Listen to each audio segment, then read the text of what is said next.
Now, more on the latest building collapse in New York. You might have heard a few moments ago I was talking about the Salomon Brothers building collapsing, and indeed it has. It seems that this was not a result of a new attack. It was because the building had been weakened during this morning's attacks. We'll probably find out more now about that from our correspondent Jane Stanley. Jane, what more can you tell us about the Salomon Brothers building and its collapse?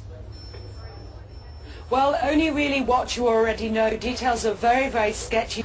As you can see behind me, the Trade Center appears to be still burning. We see these huge clouds of smoke and ash, and we know that behind that there's an empty piece of what was a very familiar New York skyline, a symbol of the financial prosperity of this city, but completely disappeared now, and New York is still unable to take on board what has happened to them today.